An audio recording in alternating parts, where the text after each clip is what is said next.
Awalnya itu paling 1000 piece, terus di pop-up market selalu sold out, terjual habis, double 2000, terus segitu kita masuk Modern Channel, double lagi 4000, lalu dengan dan begitu lebih banyak, kita double, akhirnya sampai 100.000 sih. Customize kita ada, jadi memang banyak orang yang mau tatonya sesuai keinginan mereka gitu, cuma kita memang ada minimum untuk proses produksinya karena kita jalanin di mesin besar, jadi kita nggak bisa produksi satu piece kayak gitu.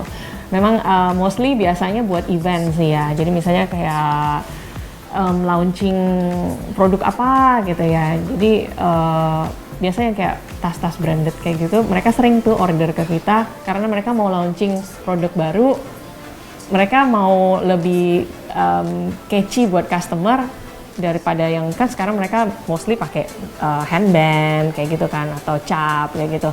Nah mereka pakai tato. Kenapa pakai tato? Karena mereka pikir long lasting, jadi orang lebih inget kan kurang lebih 4-7 hari. Oh dia masih inget gitu, 4-7 hari ada di event itu kayak gitu sih. Sebulan sekarang kita produksi udah hampir 100.000 piece ya, karena kita distribusinya udah lumayan banyak kan, dan toko kita juga udah tersebar di mana-mana, jadi sebulan itu kurang lebih kita produksi 100.000 piece. Kita keluarin desain itu kurang lebih 2 minggu sekali, jadi 2 minggu sekali launching 20-30 desain. Jadi kalau misalnya dihitung dari awal sampai sekarang kita totalnya udah ada 1000 desain gitu. Memang kita tujuan utamanya itu karena segmentasinya udah mulai banyak, selain yang kita tekanin itu ya Safe for Skin itu, kita mau variasinya lengkap gitu. Jadi kalau misalnya orang datang ke tempat kita mau cari ini ada, cari itu ada gitu. Jadi memang kita maunya kelengkapan sih. Jadi biar orang inget juga gitu kalau misalnya mau cari tato, oh kalau gitu. Jadi memang awalnya saya desain kan ya, saya desain sendiri masih, lalu saya kirim ke percetakan. Nah lalu di percetakan itu prosesnya panjang, jadi memang dia pakai bahannya, inknya juga dari vegetable oil.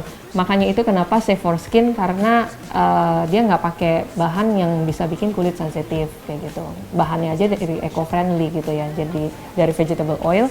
Nah setelah dicetak di atas kertas tato, itu kertasnya tuh kayak water based gitu, jadi bisa transfer paper. Lalu ada proses kasih lem buat nempel gitu ya. Nah habis itu ada proses pengeringan. Nah setelah pengeringan baru ditutup dengan protective film, itu buat menjaga supaya tatonya nggak kena debu gitu dan lebih tahan lama kayak gitu. Nah setelah itu baru di packaging. Nah packaging baru kita yang distribusi sih.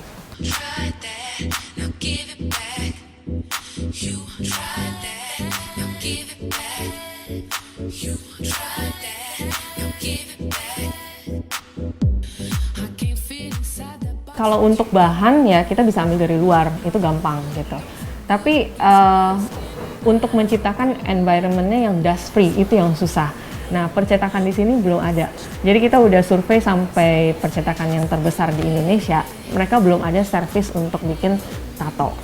Tato ini nggak boleh sama sekali kena debu. Sekali kena debu gagal. Jadi memang awalnya keuntungan kita ikut di pop-up market adalah orang lebih aware sih ya dengan apa sih yang baru gitu, apa sih yang newest trend di Jakarta gitu ya, atau di Indonesia gitu.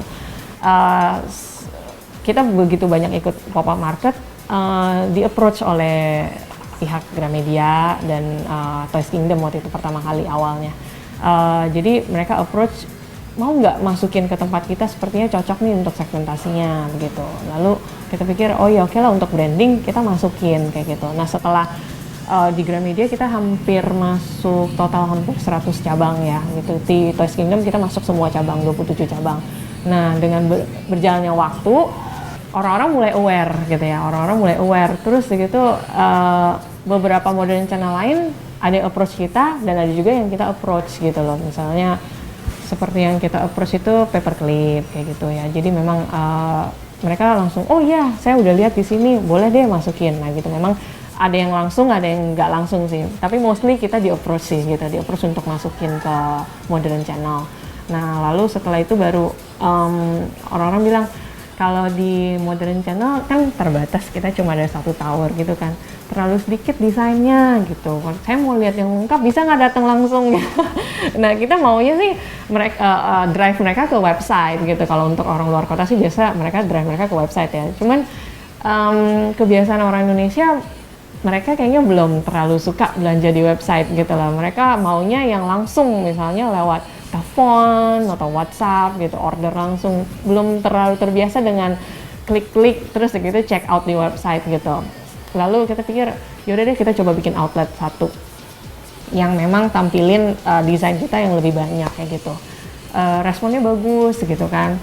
Lalu customer banyak bilang, jangan cuma di daerah barat dong misalnya gitu, di timur juga gitu, karena kita kan mostly komunikasi lewat customer lewat Instagram. Jadi Instagram kita jalan banget, jadi mereka memang tulis komen di situ untuk masukan buat kita juga sih kayak gitu. Jadi makanya sekarang kita bikin udah ada 13 outlet dan terus berkembang. Outlet pertama di Mall Taman Anggrek. Itu pertama kali kita coba di Pushcart gitu kan. Pushcart terbatas lah ya, jadi kita cuma bisa pajang sekitar 300 piece item gitu ya. Kurang banyak, karena item kita terus berkembang, kita ada 1000-an, belum lagi yang nails gitu kan. Kita langsung bikin yang bentuknya island sekarang gitu. Island kita bisa muat kurang lebih 600 sampai 700 item kayak gitu. So far bagus sih ya, jadi memang yang kita terima dari Papua pun ada. Jadi memang satu Indonesia itu tuh, kalau website tuh enaknya begitu ya, mencakup ke seluruh daerah gitu ya, sampai yang ke pelosok-pelosok juga kayak gitu. Yang kita terima sih mostly banyakan dari luar kota ya. Memang website itu sekarang buat accommodate orang-orang yang di luar kota sih.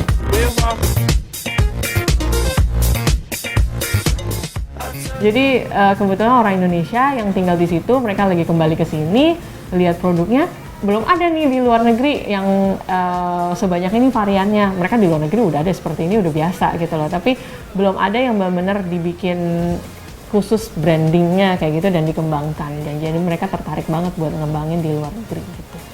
Di saya yang penting itu adalah branding sama banyaknya tempat saya taruh Lolita tuh. Kalau misalnya jalan ke mall sekarang, hampir di setiap mall itu ada kita gitu, karena ada Modern Channel dan lain-lain. Itu penting buat branding, jadi lokasi itu penting buat saya. Saya sih yang penting itu adalah taruh bukan taruh outlet kita, taruh tower kita yang ada isi tato itu kalau bisa di mana-mana gitu. Kenapa di mana-mana? Karena orang kalau begitu jalan, oh tato Lolita tato gitu loh. Oh tato di sini. Oh iya, ini kalau mau cari tato ada di sini, cari tato ada di sini. Ah itu Lolita tato. Oh itu di sini Lolita tato kayak gitu. Jadi memang orang inget gitu loh, kemana-mana mau cari tato itu ada di Lolita tato gitu. Kita besarnya dari Instagram sih. Jadi memang kebetulan Instagram juga lagi booming banget ya. Pasarinnya itu kita lewat endorsement blogger. Blogger kan juga lagi naik daun banget gitu ya di sini. Jadi memang kita lewat blogger tadinya marketingnya gitu loh. Kita kasih barang ke blogger itu review our product. Nah dari situ followernya si blogger itu yang kemudian tertarik dengan produk kita. Nah, makanya jadi followernya lumayan banyak gitu. Dan selain itu kita juga sering bikin kontes kayak kita ada namanya Lolita Tattoo of the Day gitu ya. Jadi mereka post fotonya mereka gitu, lalu tag kita gitu kan. Nah nanti kita pilih winnernya setiap bulan kayak gitu.